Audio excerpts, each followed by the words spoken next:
जय Hind, Vande Mataram. Dear student, स्वागत है आपका आपके अपने YouTube learning platform my did U university पे। स्टूडेंट्स, मैं आपका एजुकेटर शुभम सर एक बार फिर से आपके सामने उपस्थित हूँ लेकर एक और प्रीवियस ईयर पेपर का वीडियो। जी हाँ स्टूडेंट्स, आज मैं लेकर अवेलेबल हूँ जो हमारे फर्स्ट सेमेस्टर के स्टूडेंट हैं उनके लिए HIS 102 यानी हिस्ट्री का 102 का पेपर। स्टूडेंट, इस पेपर के टाइटल की बात करें तो इस पेपर का आपका टाइटल है ancient history of India up to 750 AD। तो स्टूडेंट, आप देख ही पा रहे होंगे स्क्रीन पे कि 2022-23 का पेपर है यानी प्रीवियस ईयर पेपर है आपका। तो स्टूडेंट, इस वीडियो में हम देखेंगे कि प्रीवियस ईयर में आपके कैसे क्वेश्चन आए थे ताकि आपकी तैयारी और अच्छे ढंग से आप अब कर पाएँ और आपको अंदाजा लग पाए कि कैसे क्वेश्चन आए थे, उनके राइट आंसर क्या है। तो बिना आपका टाइम वेस्ट किए हुए ले चलते हैं आपको क्वेश्चंस की तरफ। तो देखिए, पहला क्वेश्चन स्टूडेंट्स कह रहा है कि who are the first king of Pratihara dynasty यानी प्रतिहार वंश का प्रथम शासक कौन था। तो स्टूडेंट, प्रतिहार वंश के शासक की बात करेंगे तो इसका राइट आंसर हो जाएगा नागभट्ट प्रथम।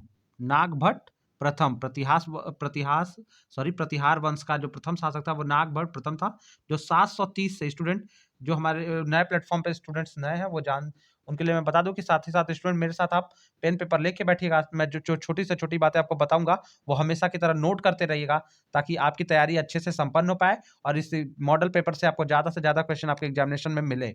तो इसका राइट आंसर है कि नागभट्ट प्रथम ये 730 में 730 से लेकर 756 ईस्वी तक ये राजा रहा। ठीक है, तो आप नागभट्ट प्रथम प्रतिहार वंश का प्रथम शासक कौन था? नागभट्ट प्रथम। ठीक है, ये प्रतिहार वंश जो था वो गुज्जर वंश था जो 8 से 11 शताब्दी के मध्य उत्तरी भारत पे शासन किया। ठीक है, अब समझ रहे हैं?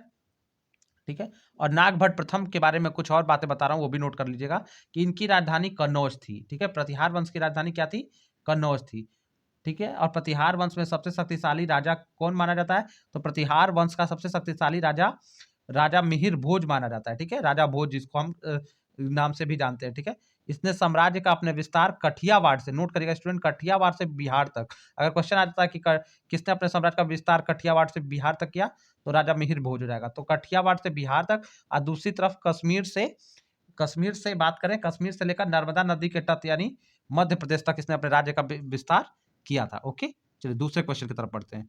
दूसरा क्वेश्चन स्टूडेंट कह रहा है कि पृथ्वीराज रासो के रचयिता हैं कौन थे? तो पृथ्वीराज रासो की बात करेंगे जब स्टूडेंट, तो पृथ्वीराज रासो किसकी है? तो ये चंद्रबरदाई की है। ठीक है, पृथ्वीराज रासो किसकी रचना है? चंद्रबरदाई की। ठीक है, और एक किताब और स्टूडेंट साथ ही साथ मैं आपको बताऊंगा पृथ्वीराज रासो के साथ साथ एक किताब और पृथ्वीराज से संबंधित है जो पूछी जाती है। तो स्टूडेंट, वो किताब है जयानक की पृथ्वीराज विजय। पृथ्वीराज विजय वो किसकी है? जयानक की है। ठीक है,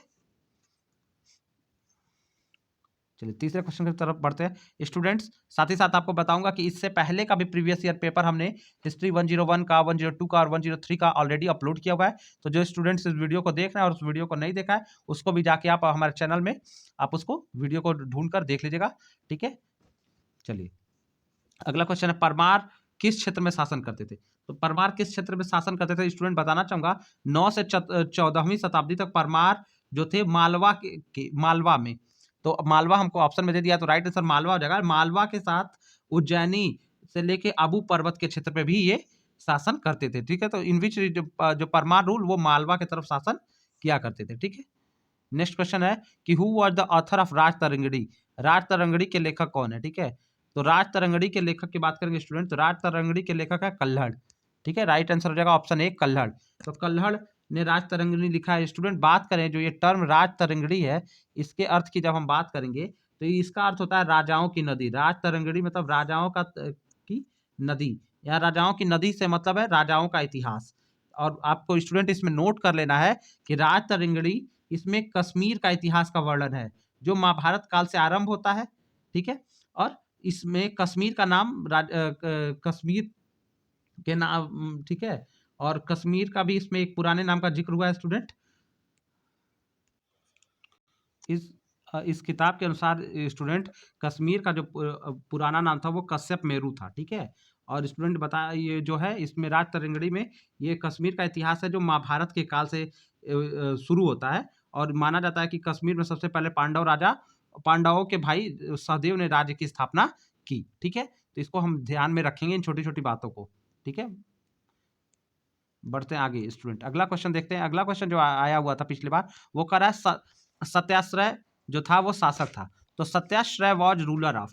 तो स्टूडेंट बताना चाहूंगा कि सत्याश्रय जो था वो एक राजा था जो चालुक्य वंश में हुआ। ठीक है, दो बातें बताऊंगा इसके बारे में, बहुत इंपॉर्टेंट बात। तो जो सत्याश्रय नाम का एक राजा हुआ चालुक्य वंश में, जो 977 से लेके 1008 ईस्वी तक, 977 से स्टूडेंट 1008 तक, ठीक है, 977 से लेके 1008 ईस्वी तक इससे ये रहा। ठीक है, इनका समय था मतलब, और 977 से लेके 1008 तक। और साथ ही साथ बता दूंगा सताश्रय स्टूडेंट जो था चालुक्य राजाओं की उपाधि भी होती थी। ये इसको उपाधि के रूप में भी इस्तेमाल करते थे, जैसे सत्याश्रय राजा अधिराज करके ये अपने मतलब जो है अपनी उपाधि का इस्तेमाल करते थे। तो एक राजा भी हुआ और ये उन्हीं चालुक्य वंश में ये उपाधि भी हुआ करती थी।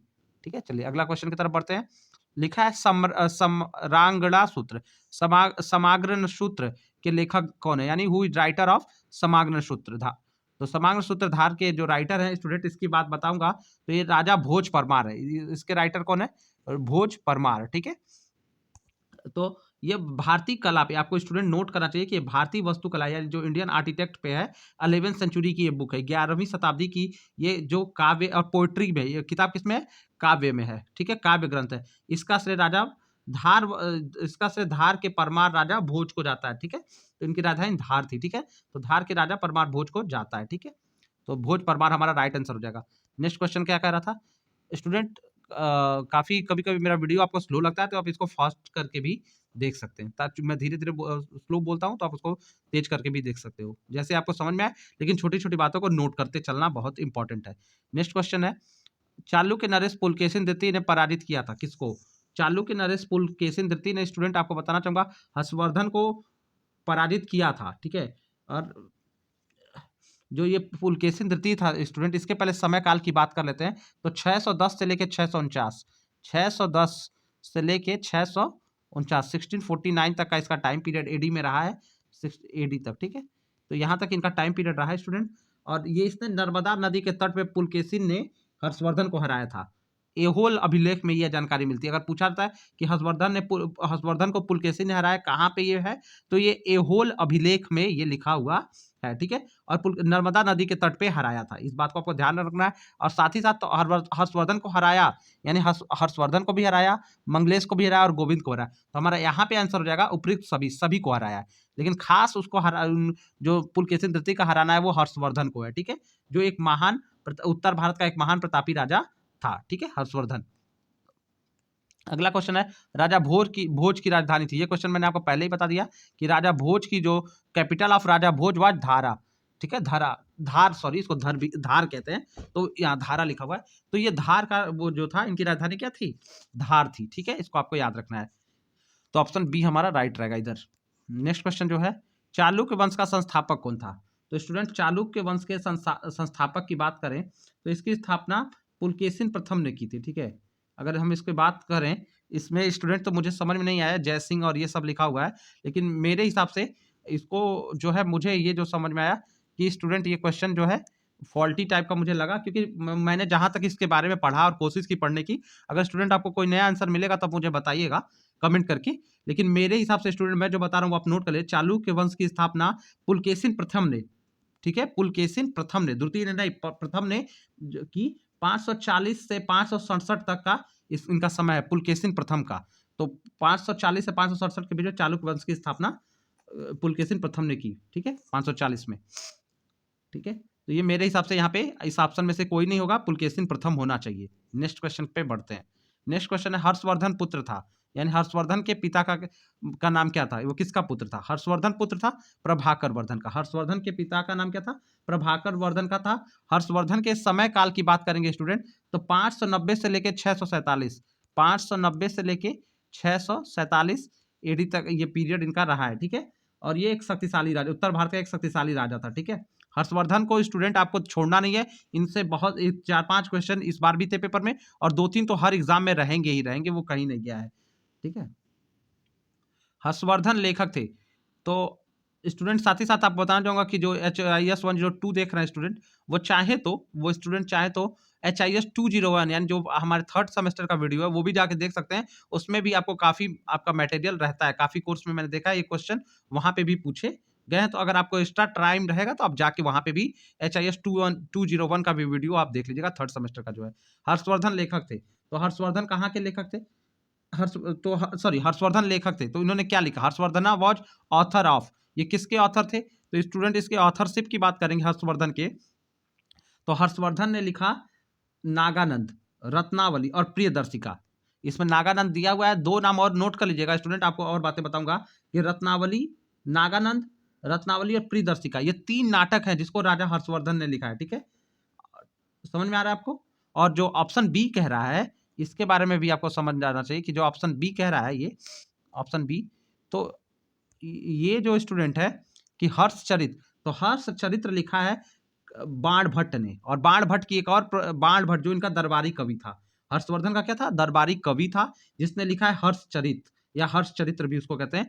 और बाण भट्ट की एक और प्रमुख रचना है कादम्बरी, उसको भी आपको याद रखना है, ठीक है। चलिए नेक्स्ट क्वेश्चन पे चलते हैं। प्रबंध Chintamani, who is author of प्रबंध चिंतामणि? तो मेरुतुंग, आपको याद रखना है, एक मतलब ये जैन साहित्य है, और प्रबंध चिंतामणि को लिखने वाला कौन है? मेरुतुंग है, ठीक है। तो मेरुतुंग है, ये जैन साहित्य है, 1305 में लिखा है। मेरुतुंग ने कितने ईयर में लिखा है? 1305 में, ठीक है। इसको मेरुतुंग ने लिखा है, और ये जैन साहित्य है, ठीक है, एक तरह से जैन धर्म का एक साहित्य है। अगला क्वेश्चन है सारनाथ स्तंभ का निर्माण, यानी सारनाथ में क्या है? सारनाथ स्तंभ और अशोक स्तंभ है, ठीक है। सारनाथ में ये क्या है? अशोक स्तंभ है, और इसका स्थापना किसने किया? अशोक ने किया, ठीक है, ऑप्शन बी, अशोका ने किया। Sarnath pillar was built by, तो सारनाथ जो है आपके बनारस के पास सटा हुआ सारनाथ जो जगह है, तो इसकी स्थापना की अशोक ने, तो अशोक ने की है। और अब इसको बारे में बता दें स्टूडेंट्स कि बाद में सारनाथ के स्तंभ को खोजा, किसने खोजा? 1904-1905 में अंग्रेज सिविल इंजीनियर, नाम नोट करिएगा, फेडरिक ओर्टेल, फेडरिक ओर्टेल, ठीक है, फेडरिक ओर्टेल ने इसको 1904-1905 के आसपास में खोजा, ठीक है। इसको खोजने का श्रेय इन्हीं को जाता है, ठीक है। ये अंग्रेजी इंजीनियर था फेडरिक ओर्टेल, ठीक है। और इसको बनवाया है अशोक ने, सारनाथ स्तंभ को 250 ईसा पूर्व में। कि कब बनवाया, कब है अशोक ने? 250 ईसा पूर्व में, ठीक है, जिसको बीसी आप कहते हो, 250 बीसी। अगला क्वेश्चन, ऋग्वेद में कितने मंडल है? तो ऋग्वेद में स्टूडेंट आपके बारे में, ऋग्वेद भी बहुत आपका प्रमुख टॉपिक रहेगा, जिससे क्वेश्चन आएंगे। ये सारे क्वेश्चन जिससे उठाए जा रहे हैं स्टूडेंट, मैं इस पे छोटे से छोटे बातों को इसलिए बता रहा हूँ कि ये सारे बहुत इंपॉर्टेंट है। तो ऋग्वेद में 10 मंडल, कितने मंडल है? 10 मंडल। और स्टूडेंट आपको याद रखना है कि ऋग्वेद के तीसरे मंडल में गायत्री मंत्र है। ऋग्वेद का जो तीसरा मंडल है उसमें गायत्री मंत्र का जिक्र है, ठीक है, ये क्वेश्चन पूछा जाता है। तो कहाँ पे है? ऋग्वेद के तीसरे मंडल में, ठीक है। और स्टूडेंट बात करें ऋग्वेद में 10 मंडल, 1028 ऋचाएं, ठीक है, यानी तो 10 मंडल है, 1028 ऋचाएं हैं, और जो है 10,580 मंत्र हैं, 10,580 कुल श्लोक या मंत्र आप कह सकते हो है, ठीक है। चलिए नेक्स्ट क्वेश्चन, सत्यमेव जयते किस उपनिषद से लिया गया है? तो सत्यमेव जयते वर्ड है इज टेकन फ्रॉम मुंडको उपनिषद से लिया गया, ये आपका राइट आंसर हो जाएगा ए, मुंडको उपनिषद। तो सत्यमेव जयते मतलब डिराइव्ड हुआ है, ये जो हमारे से लिखा गया है, ये बात कहाँ से उठाई गई है? मुंडको उपनिषद से उठाई गई है, और ये क्वेश्चन बहुत इंपॉर्टेंट है, बार बार पूछा जाता है मेरे हिसाब से। अगला क्वेश्चन, हर्षवर्धन राजगद्दी पर बैठा, तो हर्षवर्धन की बात करेंगे स्टूडेंट कि Harshvardhan seated on the crown, तो ईयर क्या था? 606। स्टूडेंट ये आपके बारे में बता दिया, हर्षवर्धन से कई क्वेश्चन है, तो हर्षवर्धन राजगद्दी पे बैठा 606। और हर्षवर्धन का जो बात करें स्टूडेंट, शासनकाल की बात करेंगे हर्षवर्धन के, तो इसका नोट करें 590 से 647, 647 तक, 590 से लेकर, ठीक है। तो 590 से लेकर 647 ईस्वी तक हर्षवर्धन का शासन रहा, जो उत्तर भारत का। और हर्षवर्धन ने अपनी राजधानी को कहाँ बनाया था? कन्नौज बनाया था। इस बात को भी ये क्वेश्चन पूछा है, आगे भी आपको देखने को मिलेगा। हर्षवर्धन के साम्राज्य की राजधानी थी, वही बताया आपको कि हर्षवर्धन के साम्राज्य की राजधानी क्या थी? The capital of Harsha empire was Kannauj. क्या थी? कन्नौज थी, ठीक है। चलिए अगला क्वेश्चन, हर्षवर्धन के शासनकाल में किस चीनी यात्री ने भारत की यात्रा की? यानी which Chinese traveller visited India during Harshavardhan rules? तो हर्षवर्धन के रूलिंग टाइम में वेन सॉन्ग आया था भारत में। कौन आया था? वेन सॉन्ग आया था। चंद्रगुप्त, और ये ठीक, वेन सॉन्ग आया था, ठीक है, 630 में। टाइम पीरियड क्या था? 630, 630 के समय आया था भारत में, और ये 15 वर्षों तक भारत में रहा था, 15 ईयर तक भारत में रहा था, भारत में रहा था, और बहुत सारे जाते वक्त बहुत सारे ये बौद्ध धर्म पे मतलब भारत में इसने शोध वोध किया, घूमा, कई राजाओं के राज्य का मतलब इसने भ्रमण भी किया, और जाते 15 वर्ष के जाने के बाद बहुत सारी किताबें ये भारत से वो ले गया। ठीक है। हर्षवर्धन की मृत्यु कब हुई? देखिए मैंने ये बता दिया कि इनका, इसीलिए मैं आपको इनका टाइम पीरियड बताते चल रहा था स्टूडेंट कि कब से। 590 में जन्म है और 647 तक का इनका समय रहा है। तो 590 से 647 ईस्वी। तो आपका ऑप्शन सही रहेगा कि Harshavardhana was died on 647 AD. जो 20वां क्वेश्चन कह रहा है स्टूडेंट, निम्नलिखित में से किसने अश्वमेध यज्ञ किया?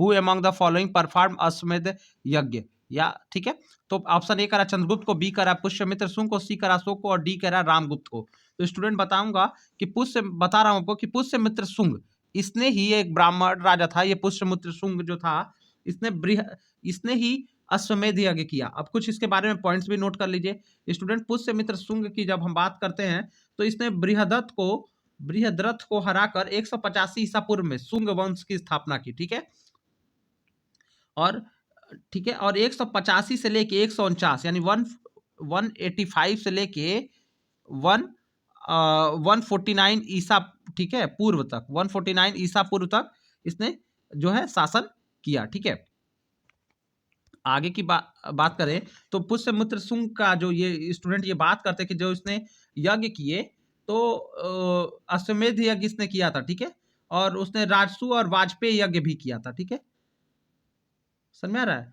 और इसका जो है कि अयोध्या में जो शिलालेख मिलता है उससे पता चलता है कि इसमें पुष्यमित्र सिंह द्वारा किए गए अश्वमेध यज्ञ का जिक्र है।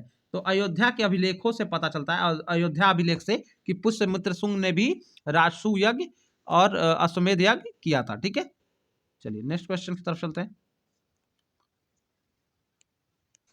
अगला क्वेश्चन है मौर्य राजवंश का संस्थापक कौन था? तो स्टूडेंट ये क्वेश्चन तो आप जानते होंगे कि मौर्य वंश की स्थापना किसने की? चंद्रगुप्त मौर्य ने की। ठीक है, चंद्रगुप्त मौर्य। अगला क्वेश्चन, शाक्यों की राजधानी थी। तो शाक्यों ने अपनी राजधानी क्या बनाई थी स्टूडेंट? शाक्यों ने अपनी राजधानी कपिलवस्तु को बनाया था। कपिलवस्तु आपका ऑप्शन ए सही हो जाएगा कि capital of Shakya was located at Kapilavastu, जो अब कहां पे है? नेपाल में है। ठीक है, लुम्बिनी नेपाल। कपिलवस्तु आपका नेपाल में। अशोक की लिपि का उद्वाचन किया, यानी ठीक है, तो अशोकन स्क्रिप्ट वाज डेसिफ्रेड, ठीक है, बाई। तो स्टूडेंट बात करेंगे कि अशोक की लिपि का उद्वाचन किया जेम्स प्रिंसेप ने, यानी इस पढ़ने में सफलता किसने हासिल की? वाचन करने में जेम्स प्रिंसेप ने। ठीक है, जेम्स प्रिंसेप ने इसको 1837 में, 1837 में, ठीक है, इसको पढ़ने में, ठीक है, सफलता हासिल की।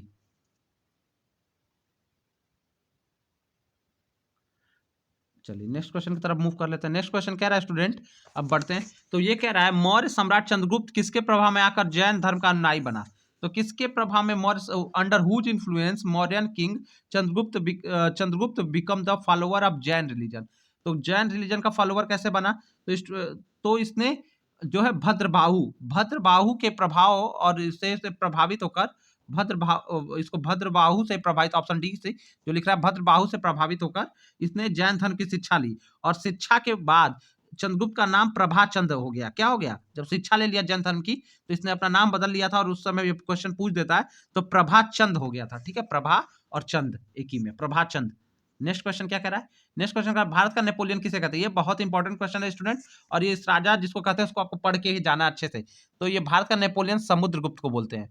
भारत का नेपोलियन समुद्रगुप्त को बोलते हैं, और इस और समुद्रगुप्त के कार्यकाल जिसको जो 335, पहले नोट कर लीजिए फिर बता रहा हूँ, 335 से लेके 375 ईस्वी तक था। 375 ईस्वी तक ये जो कार्यकाल पीरियड था समुद्रगुप्त का, इसे भारत का स्वर्णकाल कहते हैं। मुगल काल का स्वर्णकाल तो आपने सुना होगा, और भारत का स्वर्णकाल समुद्रगुप्त के कार्यकाल को भारत का स्वर्णकाल कहते हैं। ठीक है, 335 से लेकर 375 ईसा पूर्व तक। ठीक है, इसका दूसरा नाम अशोकदित्य भी था। अब बात करेंगे समुद्रगुप्त का स्टूडेंट, जो दूसरा नाम था, एक और नाम से समुद्रगुप्त को हम जानते हैं, जो है वो अशोकादित्य। ठीक है, अपने दम पर पूरे भारत को इसने अपने समय में जीत लिया था, पूरे भारत को। ठीक है, और इसने पहली बार सोने के सिक्के चलवाए थे। ठीक है, समझ में आ रहा है? चलिए नेक्स्ट क्वेश्चन की तरफ बढ़ते हैं। प्रथम बौद्ध संगति कहाँ हुई थी? तो प्रथम बौद्ध संगति हुई थी राजगृह में, जिसको आज राजगीर के नाम से जाना जाता है। और ये जगह कहाँ है? राजगीर, जहाँ पे राजगीर के नाम से जाना जाता है। जो आज क्यों जाना जाता है? क्योंकि यहाँ पे ये बिहार में है और यहाँ शीशे के पुल के लिए जाना जाता है। ठीक है, तो ये पहले इस जगह का नाम क्या था? राजगृह। राजगृह में हुआ प्रथम बौद्ध संगति। और मगध के राजा अजातशत्रु, मगध का जो राजा था, the king of Magadh was Ajatashatru, और उसके संरक्षण में ये मतलब ये हुआ था। ठीक है, 483 बीसी के आसपास, ठीक है, में बौद्ध महापरिनिर्वाण के कुछ ही दिन बाद ही राजगृह में ये बौद्ध संगति आयोजित की गई थी। अगला क्वेश्चन, पर्णदत्त को किसने सौराष्ट्र का प्रांतपति बनाया? Who has appointed Parnadatta as a provincial governor of Saurashtra? तो सौराष्ट्र का प्रांतपति यानी प्रोविंशियल गवर्नर किसने बनाया? तो स्कंदगुप्त ने बनाया। ऑप्शन हमारा डी सही रहेगा, स्कंदगुप्त। ठीक है, नेक्स्ट क्वेश्चन देख लेते हैं। अशोक के अभिलेख की भाषा है, अशोक के अभिलेख की क्या भाषा है स्टूडेंट? नेक्स्ट क्वेश्चन का, अशोक के अभिलेख की भाषा है संस्कृत, प्राकृत, अपभ्रंश, उपरोक्त में से कोई नहीं। तो आपको बताऊंगा कि अशोक के अभिलेख स्टूडेंट प्राकृत भाषा में है। देखिए, भाषा पूछा है तो भाषा में प्राकृत भाषा में है और कुछ ग्रीक भाषा में भी है, कुछ ग्रीक भाषा में भी इसके अभिलेख हैं।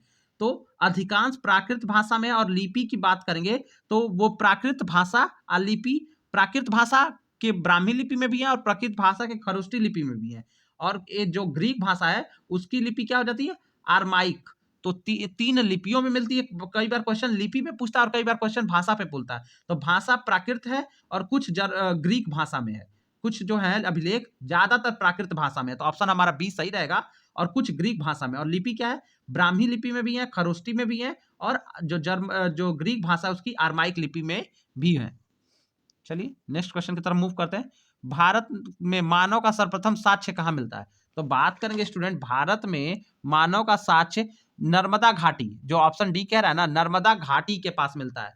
और माना जाता है कि मध्य प्रदेश के होशंगाबाद जिले में नर्मदा नदी के तट पर मतलब नर्मदा घाटी जो है, होशंगाबाद जो है मध्य प्रदेश के होशंगाबाद जिले में हथनोरा, हथनोरा नामक पूरा स्थल है। एक मतलब आर्किटेक्चरल साइट है। तो हथनोरा नामक पूरा स्थल पर जो नर्मदा घाटी के पास है, वहां से मानव की खोपड़ी का जीवाश्म मिला है। ठीक है, तो ये नर्मदा घाटी हमारा यहाँ उत्तर हो जाएगा। अगला क्वेश्चन है, किस धातु का ज्ञान सिंधु वासियों को नहीं था? तो सिंधु वासियों को किसका ज्ञान था? चांदी, सोना, लोहा और तांबा। तो बताना चाहूंगा स्टूडेंट कि उनको लोहे का ज्ञान नहीं था। उनको टिन का तो ज्ञान था लेकिन उनको लोहे का ज्ञान नहीं था। सोना, चांदी, तांबा, कांसा और टिन, नोट करिएगा, इसके बारे में उनको ज्ञान था। सोना, चांदी, तांबा, कांसा और टिन के बारे में ज्ञान था, उन्हें लोहे का ज्ञान नहीं था, आयरन का ज्ञान नहीं था। ठीक है, नेक्स्ट क्वेश्चन, बुद्ध के महापरिनिर्वाण के बाद पहली बौद्ध संगीकत हुई थी, इसके बारे में बता दिया स्टूडेंट। इस बार क्वेश्चन को पूछने का तरीका बस बदल गया है लेकिन क्वेश्चन वही है। तो वही बौद्ध के मृत्यु के बहुत तुरंत बाद ही राजगृह में राजा अजातशत्रु के नेतृत्व में जो है राजगृह में पहली बार बौद्ध संगीकत की गई। ठीक है, और वो महाबुद्ध के परिनिर्वाण के कुछ ही महीनों बाद ही की गई।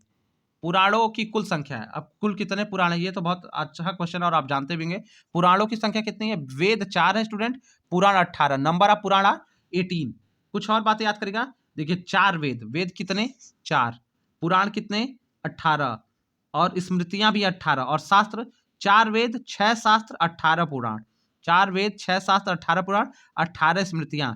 महाभारत में 18 अध्याय, गीत। ठीक है, ये सारी चीजें आप याद रखिए, 18 पर्व जिसको कहते हैं। ठीक है, ये क्वेश्चन बार बार पूछे जाते हैं। प्रीवियस ईयर का भी वीडियो स्टूडेंट एक बार और बता रहा हूँ कि HIS 102 103 का एक वीडियो और हमने पहले भी किया हुआ है, तो आपने उसको नहीं जाके देखा है तो HIS 102 का एक और वीडियो है और 103 का भी है, और तो वो वीडियो आप जाके देख लीजिएगा, उससे आपका कॉन्फिडेंस और बूस्ट हो जाएगा, आपको और क्वेश्चंस के बारे में अच्छी नॉलेज हो जाएगी।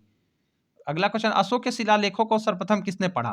तो अशोक को, वही बात है, अशोक के शिलालेखों को सबसे पहले पढ़ा जेम्स प्रिंसेप ने।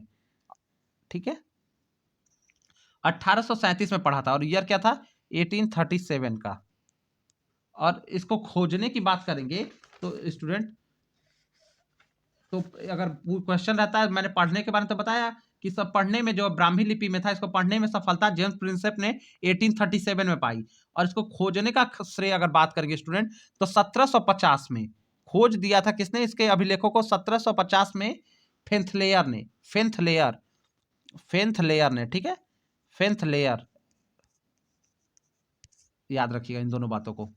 अगला क्वेश्चन, गुप्त स्वर्ण मुद्रा को कहा जाता है, गुप्त स्वर्ण मुद्रा को क्या कहा जाता है?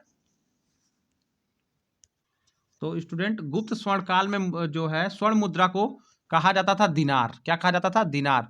और अगर चांदी के सिक्कों की बात करेंगे तो उसको रूपक कहा जाता था। उसको क्या कहा जाता था? रूपका, रूपक। ठीक है, चांदी सिक्कों को रूपक कहा जाता था।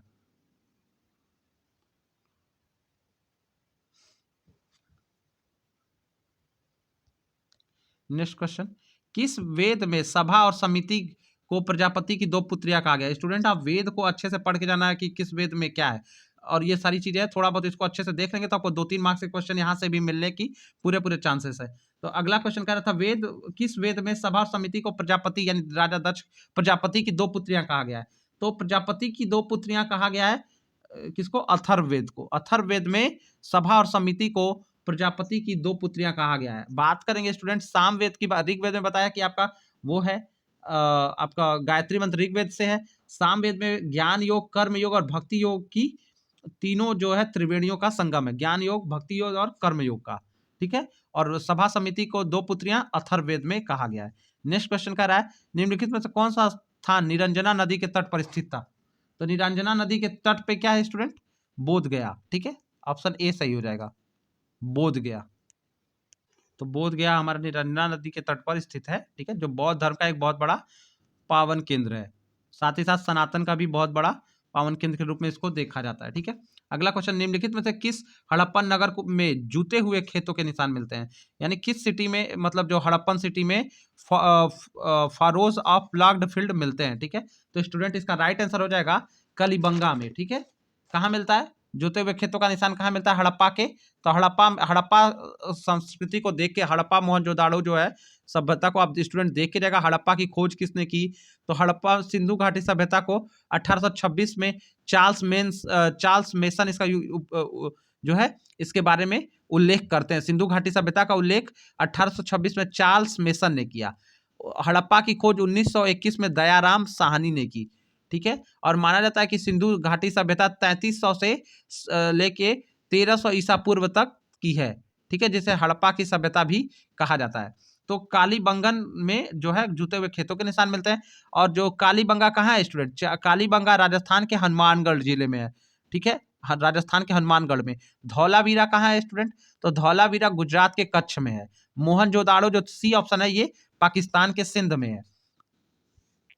ठीक है, और लोथल क्या है? गुजरात के अहमदाबाद में स्थित है। ठीक है, चलो अगला क्वेश्चन, निम्नलिखित में कौन सा सिंधु घाटी सभ्यता का संबंधित स्थल नहीं है? तो कालीबंगा, रोपड़, पाटलिपुत्र, लोथल। तो स्टूडेंट जो पाटलिपुत्र है ये जो है सिंधु घाटी सभ्यता से जुड़ा हुआ स्थल नहीं है। कालीबंगा के बारे में बताया ही। रोपड़ जो है पंजाब के रोपड़ जिले में स्थित है, जो हड़प्पा से जुड़ा हुआ केंद्र है। और लोथल गुजरात के अहमदाबाद में है, जो भी ये भी जो है सिंधु घाटी सभ्यता से जुड़ा हुआ स्थल है। ठीक है,